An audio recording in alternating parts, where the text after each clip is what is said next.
All right. Good morning. Oh my goodness, my hair. Good morning. Good morning. Good morning.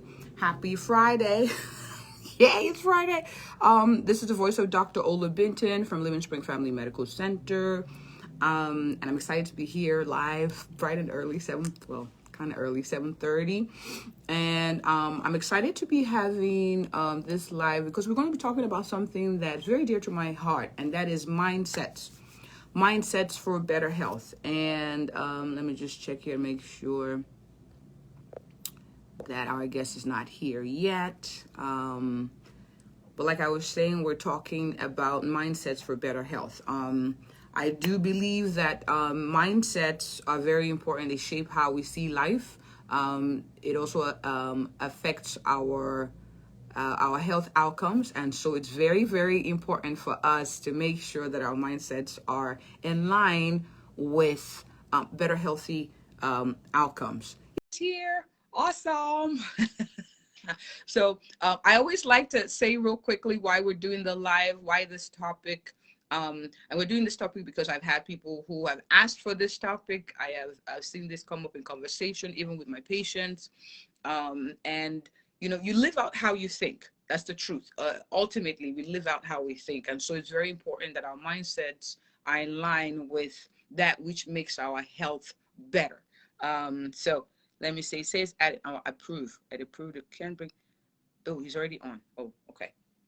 All right. So we're waiting for Facebook to add our guest in. So while we're doing that, I keep talking. So that's why this topic was added, was done because it's a very, very, very important topic. I believe that everyone is a few mindsets away from their breakthrough or from, getting to the next level as far as what they're supposed to do. So I think it's an important topic. All right, let me see. It says no answer. Hi, Tosin Shego. Thank you for joining. Adam, I see you're here. Okay, so approve. Maybe because I try to approve you too quickly. So let's see. Hang in there. Don't leave. Just connect. Oh, there we go. Hi. How are you? Oh my goodness, nice to have you. I think when you were trying to add on, I was trying to add you on, so Facebook got a little confused. So step back. So thank you so much for coming. I like your backdrop, by the way. Thank you. All right. So real quick, I always like my guests to introduce themselves because I think you do better justice. But I'm so happy to have you on. So kindly let our viewers who are watching now and those who will watch later know who you are and what you do. Thank you so much. Thank you so much for having me, Dr. Tolu. It's super, super exciting. This is my first Facebook Live, so kind of free, but I couldn't be in better hands. So I'm really, really, really honoured. Thank you. I'm Adam Harrison. I'm a family physician. I'm a qualified lawyer. I'm an ex-medical director, and I qualified as an executive coach last year, about a year ago. And I coach mainly doctors, some lawyers on all sorts of things, leadership, well-being and wellness. Have particular interest in kind of actually the two of those coming together, leadership and wellness. So actually making good kind of leadership through kind of a bedrock of wellness and well-being. But also I'm very interested in the kind of flip side of that, the kind of toxic cultures in organizations and the effect of that on schools. So having been bullied quite a lot as a junior doctor myself, I have a real passion for helping the victims of bullying with what I call the coachable consequences of bullying. So I mean, all the kind of your confidence is massively knocked, isn't it, when you're bullied?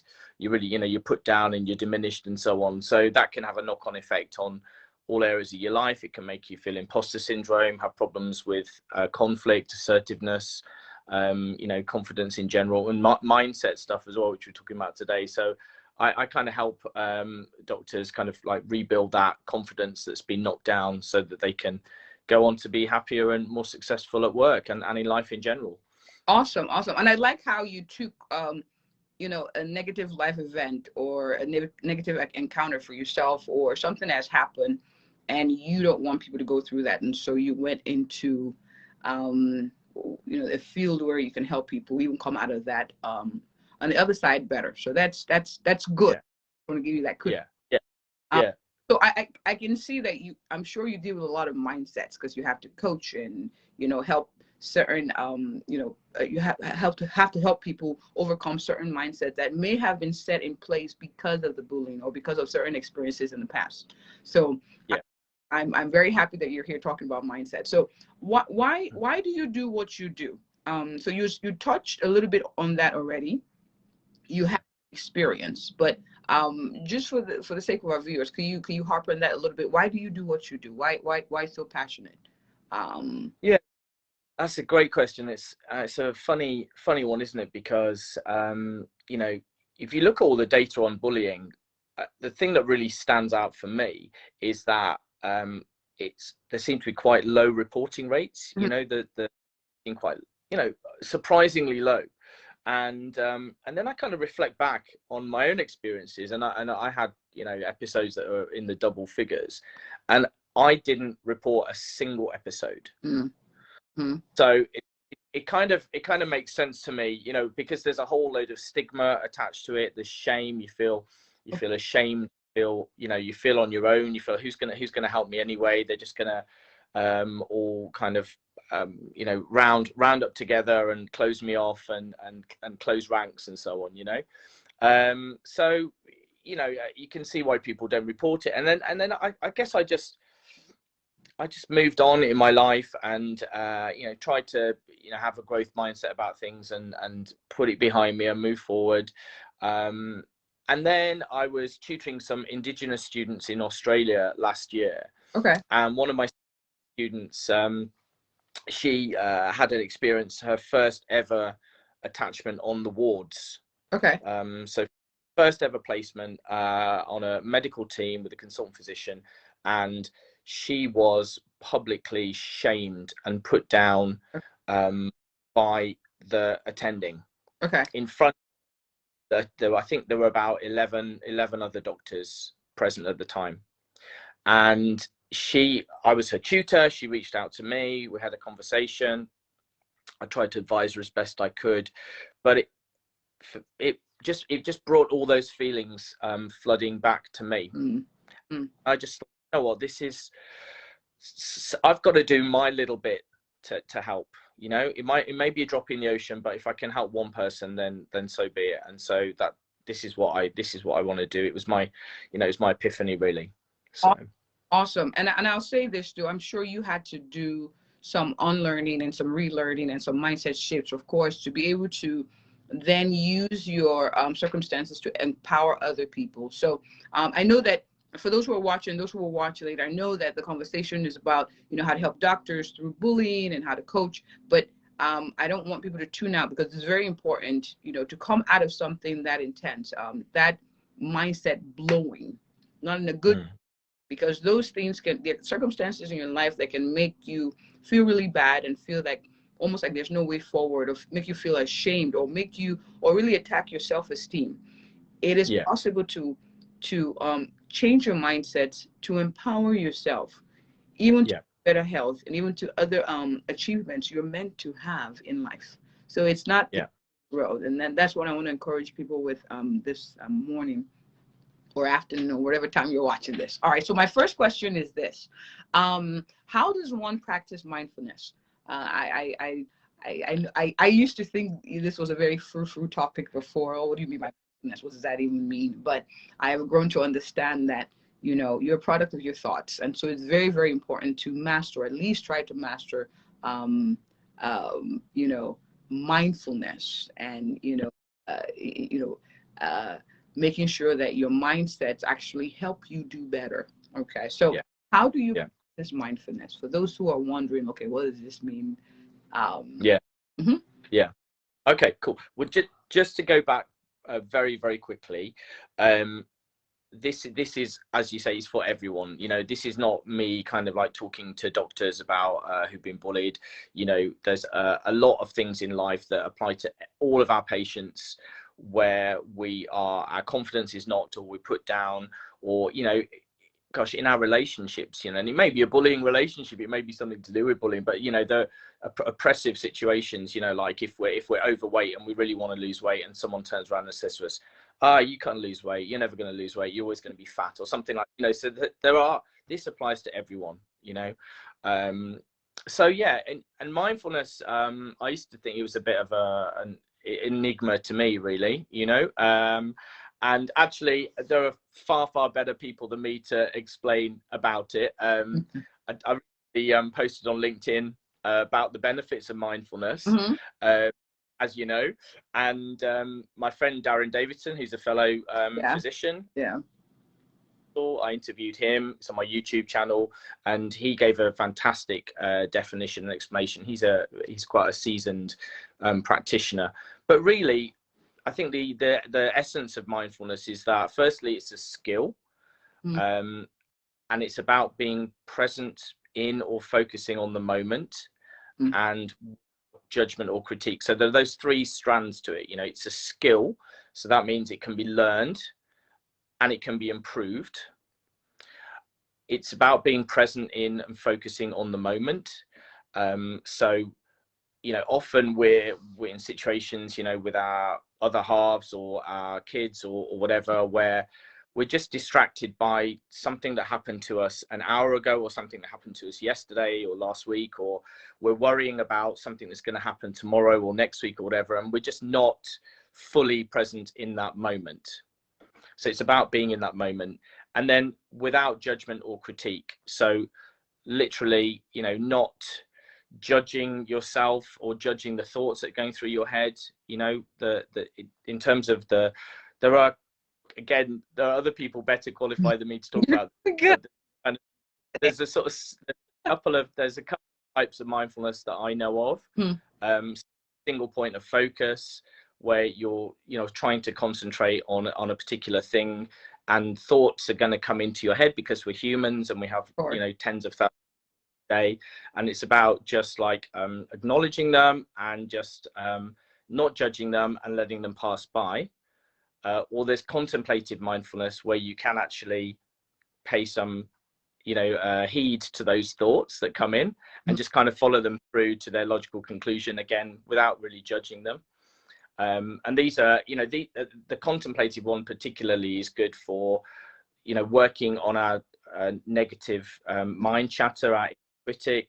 It's also called ANT, automatic negative thoughts. Okay. You know, that's to kind of like look at it, examine it, and say, actually, that's not serving me. That thought is not serving me, and just kind of bat it away.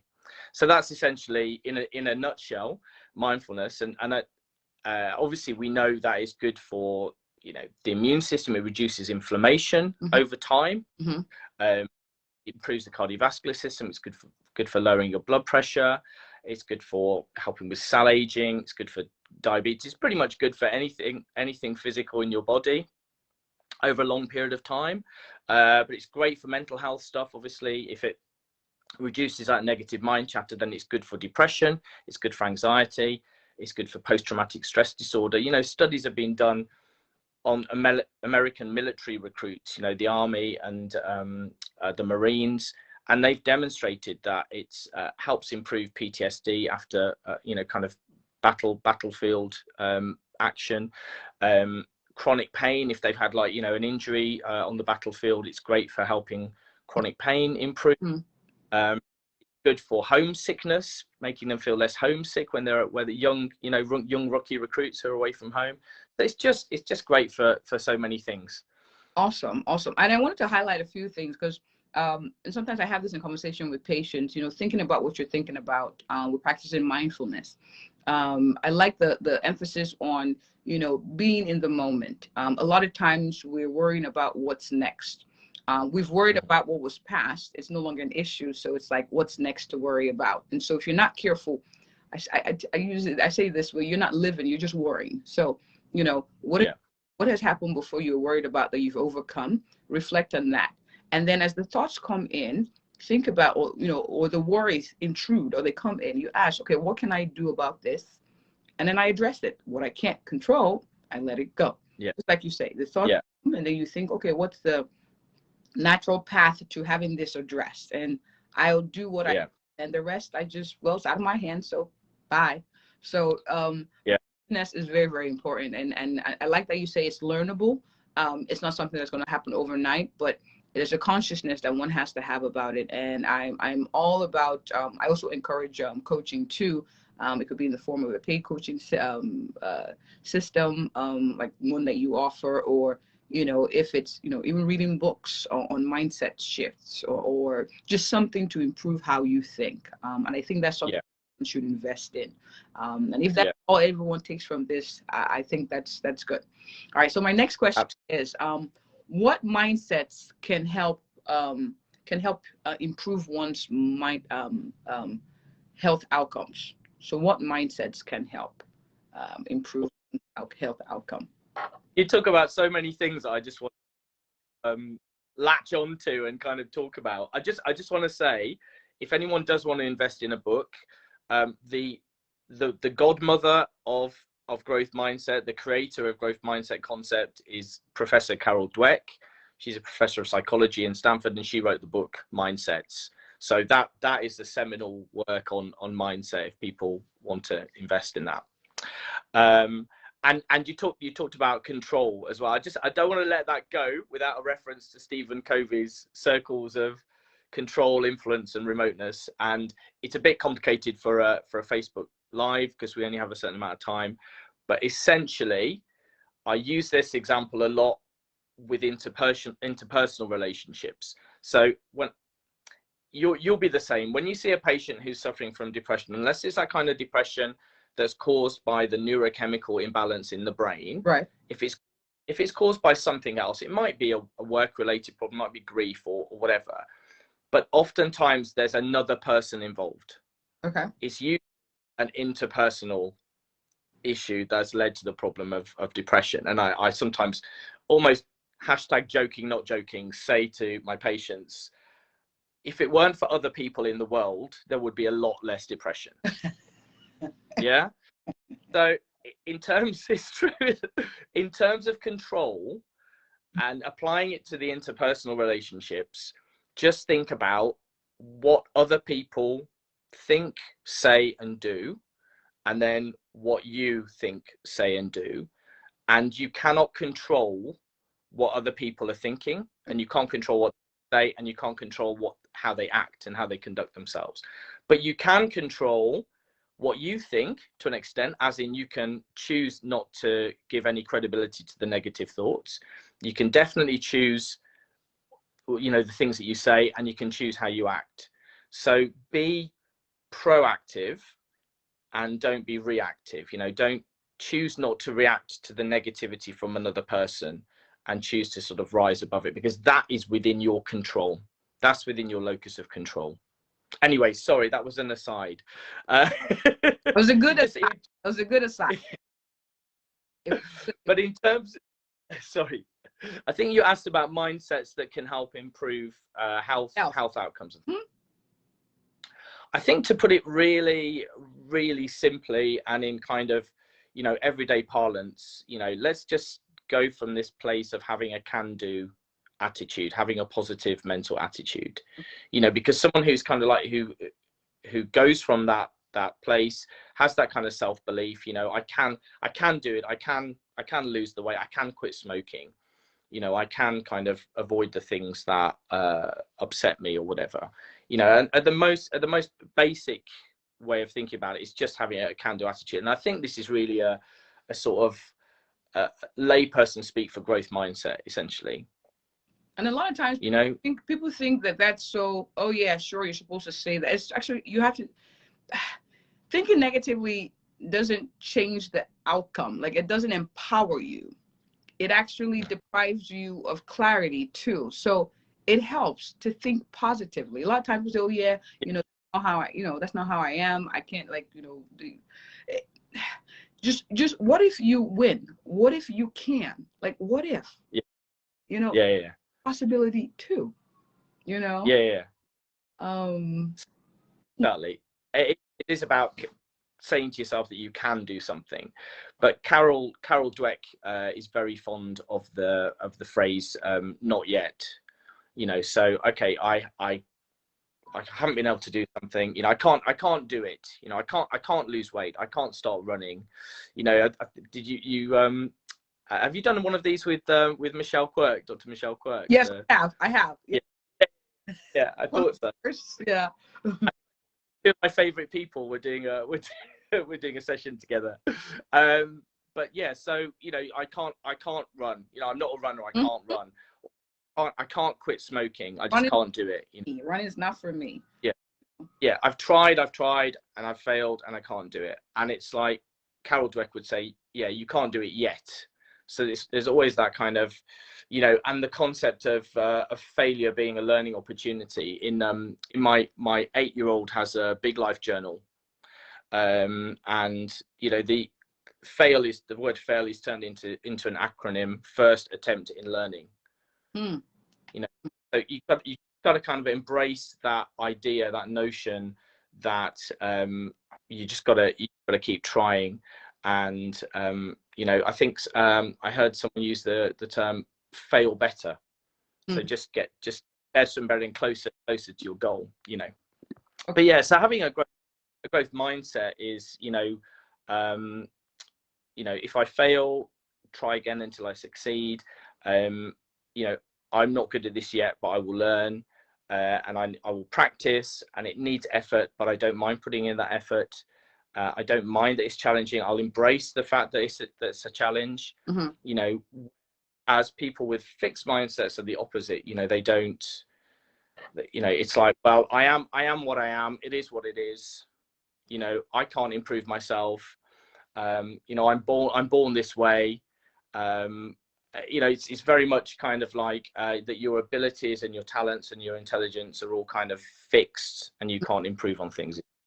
Okay. So okay, it's pretty awesome. Adam, you've unpacked a lot, and I don't want to just brush by, so I want to emphasize it before we go to the next question. And by the way, Christy's here. Hi, Christy. Thanks for joining.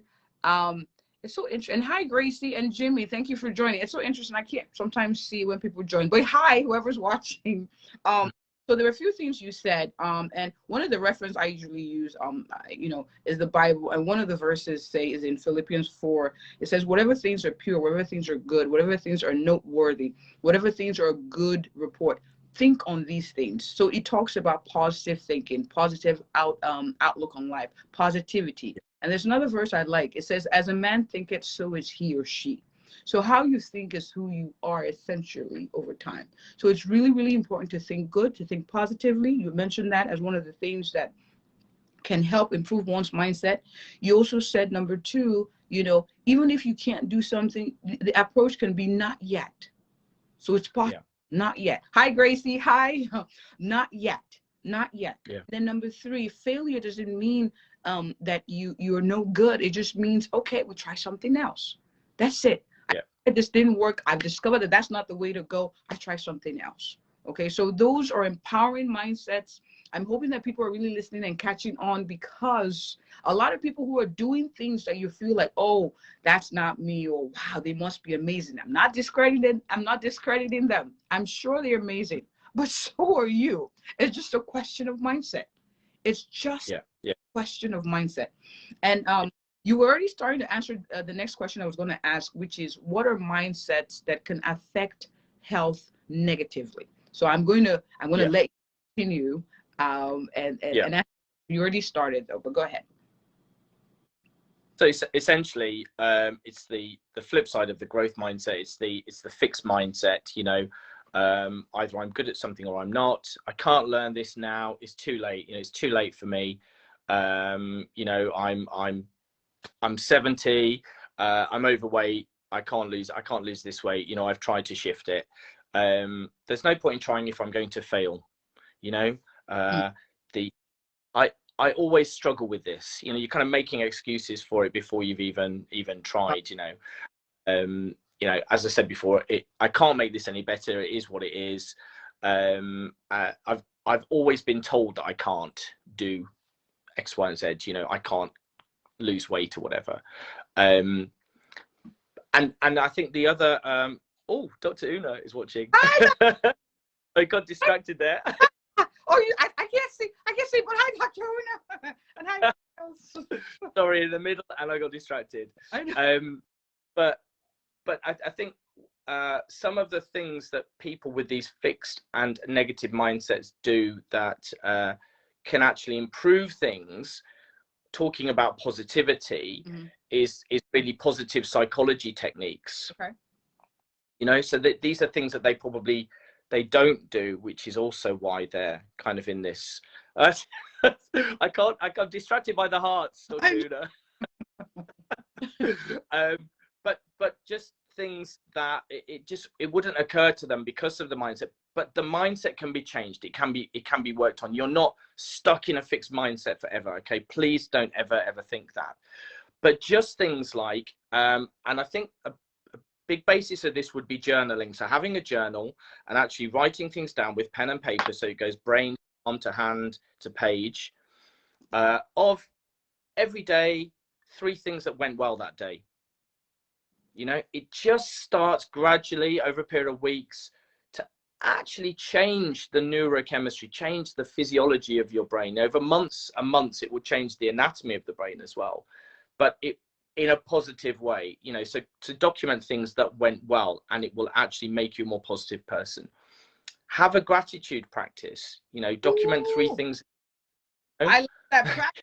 Gratitude. It is so. I know, and I loved a video recently on Facebook that our friend Dr. 𝐟𝐚𝐧𝐭𝐬𝐜 did on gratitude, and I'm going to get her on my club room to talk about that. But she's amazing at it. But you know, and you know, documenting things that we're grateful for, but also reflecting on them and trying to, you know, kind of live them as well. Affirmations, actually writing things down, you know, like I am superior to negative thoughts and negative behaviors, you know, and actually kind of repeating them and reciting them. But I think more important as well, and these positive psychology techniques as well, that again, people who kind of don't have this kind of mindset and it's affecting their health adversely, don't do for themselves, which is having self-compassion and practicing self-forgiveness, you know. And these things actually, you know, being it's a bit like you know, whether you agree with this or not, you know, that adage, charity begins at home. I'm not sure I entirely agree with it, because I believe in giving, but I think forgiveness starts at home and compassion starts at home, because if you can't be forgiving and compassionate of yourself, then how can you do that for other people? It's otherwise it's hypocritical, isn't it? Because you're being compassionate and forgiving to others, but you're really, really hard on yourself. And bringing it a little bit back to doctors, we're really bad at that. We're the worst culprits at kind of like putting ourselves down and being frankly quite horrible to ourselves at times for making mistakes or something like that at work. But you know, as part of the growth mindset thing, okay, so you know, I plan to go for a run, you know, 5 days a week, and I didn't feel like it today. Don't beat yourself up, just forgive yourself. You know, you missed a run, so what? You missed one run. You know, you fell off the wagon and had a cigarette. You know, we're human, things happen, stresses come along. Don't beat yourself up about it and say, oh, that's it now, that's it, I've ruined it now. I'm gonna forget the whole weight loss thing, forget it, I'm useless, I can't do it. Just forgive yourself, be compassionate to yourself. And that is, you know, something that people who, you know, don't practice that will have worse health outcomes, you know. Awesome. Does that have a question? I want to unpack some of what you said, because you dropped a lot in the last, you know, the whole life dropped a lot, but I wanted to emphasize a few things. So mindsets that can be that can affect one's health negatively is a fixed mindset, a mindset of I cannot change. You know, I'm a testimony to the fact that, you know, people can change. And I've seen people who are introverted become extroverted when they need to be. They learned it because they opened themselves to the thought that they can do hard things and they can do different things, even outside their natural tendency. So no one is fixed. Everyone has tendency to change, but it starts with thinking that I can change. I may not be able to change right now. You give us that phrase, not yet. Maybe not right now or not yet, but I can get there. Okay, so opening your mind to possibility. You mentioned the importance of reflecting on gratitude. I use the phrase practice gratitude. And when I say this, it almost seems like, oh, good, you know, you have things to be thankful for. No, you have to go back in time. We have a tendency to forget. Same thing in relationships. Someone has done a lot of good for you. You enjoyed your relationship. One thing they did wrong, you know, and of course, there's a different degree of wrongness, but they don't something wrong, and it automatically erases all the years of good that they've done. We have that there are times we need to go back and reflect on past victories. I say this a lot to my patients who struggle with anxiety. What are things you were anxious about before that you're no longer anxious about because you've overcome? You're worried about starting high school. You're worried about getting married. You were worried about going to school. You were worried about, I don't know, giving a speech. You did it. But it's now nothing to worry about. You look for the next thing to worry. But take time and look back and document past victories. So you know what? I did that. That was a worry, but I overcame. So the odds are in my favor. So journaling it, writing it down, because we forget. It's a natural tendency. We forget sometimes the good things. We got to write it down. 3 things that went well every day, and that empowers. And you did mention it, over time practice, you actually change the wiring of your brain. As a man thinketh, so is he. As a woman thinketh, so is she. So very, very important how we think. And then you talked about affirmations, confessions, speaking them out, speaking words that encourage, that uplift to yourself. Yes, it sounds frou-frou, as Dr. Tolu say. It does, but it works. It works. And sometimes I think that's where it becomes a little bit challenging, a conundrum, because people feel it's supposed to be harder than that. It needs to be something really technical or so complicated, but it's as simple as writing these things down, writing positive things, even when you don't believe it. Even when you don't believe it, because over time, you know, you start to what you think is what you say and what you live out. So tell your brain, yes, I'm this. It may not seem like it right now, but I'm getting there. Just keep telling yourself, and then soon your brain accepts, and then you live that out. You live it out. I want to make sure I'm emphasizing you live out what you're thinking. So talk to your brain.